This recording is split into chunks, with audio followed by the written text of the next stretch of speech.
வணக்கம். Welcome to அங்கனா சமையல். இன்றைக்கி நம்ம மகா சிவராத்திரி ஸ்பெஷலாக ஒரு சூப்பரான ஸ்வீட் ரெசிபி தான் செய்ய போகிறோம். சக்கரவள்ளி கிழங்கு வச்சு ரொம்ப டேஸ்டியாக, அதே சமயம் ரொம்ப ஹெல்த்தியாக சூப்பரான ஒரு ஸ்வீட் ரெசிபி எப்படி செய்யுதுன்னு பார்க்கலாம் வாங்க. சூப்பரான சக்கரவள்ளி கிழங்கு லட்டு. நீங்கள் இது வரைக்கும் நம்ம சேனலை சப்ஸ்கிரைப் பண்ணலாம், மறக்காமல் சப்ஸ்கிரைப் பண்ணிக்கோங்க. இப்போ இதுக்கு நான் 400 கிராம் அளவுக்கு சக்கரவள்ளி கிழங்கு வேக வச்சு எடுத்து வச்சுருக்கேன். இந்த மாதிரி வேக வச்சுக்கங்க. இதை ரொம்ப குழைய வேக வைக்காமல் ஓரளவுக்கு வேக வச்சுக்கங்க. அப்போ தான் இதோட பதம் ரொம்ப கரெக்டாக இருக்கும். இதுக்கு வந்து ஒரு 3 அச்சு வெல்லம் எடுத்திருக்கேன். இது வந்து 150 கிராம் அளவு. இதை இந்த மாதிரி நல்லா நைஸாக ஒரு துருவியால் இந்த மாதிரி பவுடராக துருவி வச்சுக்கோங்க. இப்போ நான் சக்கரவள்ளி கிழங்க நல்லா தோல் உரித்து மசிச்சு எடுத்துக்கணும். தோல் உரிச்சிட்டேன். இப்போ இது கூடவே அரைக்கப்பளவுக்கு தேங்காய் துருவல் எடுத்துக்கோங்க. இது கூடவே 1/4 கப் அளவுக்கு ரவை எடுத்துக்கங்க. இது வந்து வறுக்காத ரவை தான். இப்போ இந்த ரவையை வந்து நம்ம ஒரு மிக்ஸி ஜாரில் சேர்த்து எந்த அளவுக்கு முடியுமோ அந்த அளவுக்கு நம்ம நைஸாக பொடிச்சு எடுத்துருந்துடலாம். இப்போ நான் நல்லா நைஸாக இந்த மாதிரி பொடிச்சு எடுத்துருந்துருக்கிறேன்.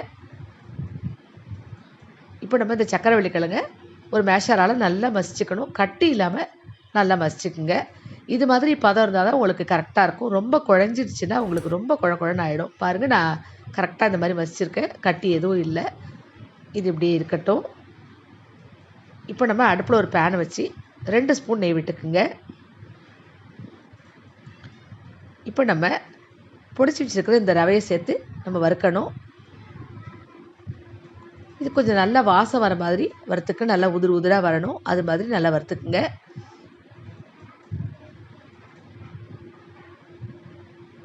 இப்போ பாருங்கள், நல்ல ரவை வந்து நல்லா உதிராக நல்லா வாசம் வர வரைக்கும் இது மாதிரி வறுத்தாச்சு.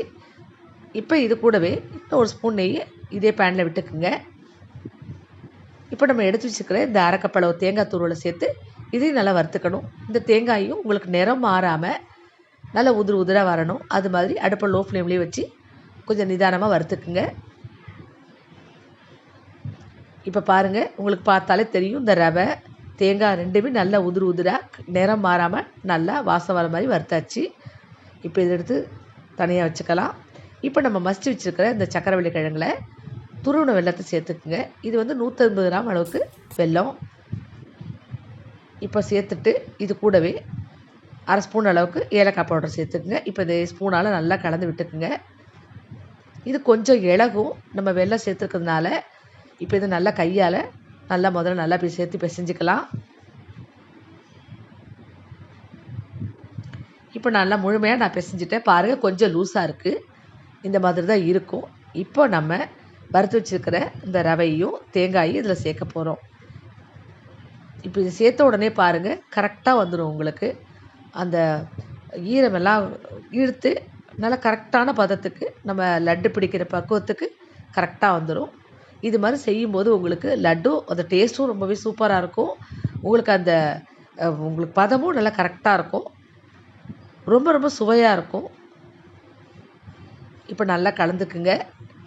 உங்களுக்கு பார்த்தாலே தெரியும், நல்லா கெட்டியாயிடுச்சு. இப்போ நம்ம இதை வந்து சின்ன உருண்டைகளாக உருட்டிக்கலாம். உங்களுக்கு எந்த சைஸுக்கு வேணுமோ நீங்கள் உங்களுக்கு தகுந்த மாதிரி உருட்டிக்குங்க. நான் இந்த சைஸுக்கு இந்த மாதிரி உருட்டிக்கிறேன். உங்களுக்கு சக்கரவள்ளி கிழங்குல உங்களுக்கு ஃபைபர் அதிகமாக இருக்குது. ரொம்பவே நல்லது உடம்புக்கு. உங்களுக்கு மலச்சிக்கல் இருக்கிறவங்களாம் இது மாதிரி சேர்த்துக்கிட்டாங்கன்னா ரொம்ப நல்லது. ஆரோக்கியமாக உடம்புக்கும் ரொம்ப ஹெல்த்தியாக இருக்கும். இப்போ இதே மாதிரி நம்ம எல்லா உருண்டையும் உருட்டியாச்சு. இப்போ நான் இதை வந்து தேங்காய் துருவலில் இதை நல்ல இது மாதிரி கோட் பண்ணிக்கணும். இது பெரட்டி எடுத்துக்கலாம். இது வந்து உங்களுக்கு டெசிகேட்டட் கோகோனட் இருந்தாலும் நீங்கள் அதில் செஞ்சுக்கலாம். இல்லைன்னா தேங்காய் திருவி நீங்கள் மிக்சியில் ஒரு ஓட்டி லேசாக வறுத்துட்டு இது மாதிரி நீங்கள் செஞ்சுக்கலாம்.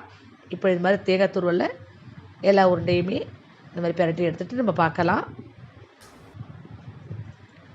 இந்த மாதிரி தேங்காய் துருவலை பெரட்டி எடுத்து சாப்பிடும்போது இன்னும் ரொம்ப டேஸ்ட் ரொம்பவே நல்லாயிருக்கும்.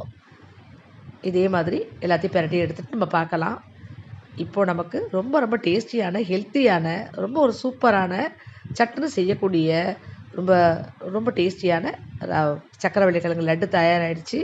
இது வந்து எல்லா வயதினருமே சாப்பிட்லாம். குழந்தைங்கள்லேருந்து பெரியவங்க எல்லாருமே சாப்பிட்லாம். நீங்களும் செஞ்சு பார்த்துட்டு எப்படி இருந்துன்னு சொல்லுங்கள். நம்ம சேனலை சப்ஸ்கிரைப் பண்ணுங்கள், லைக் பண்ணுங்கள், ஷேர் பண்ணுங்கள். நன்றி, வணக்கம்.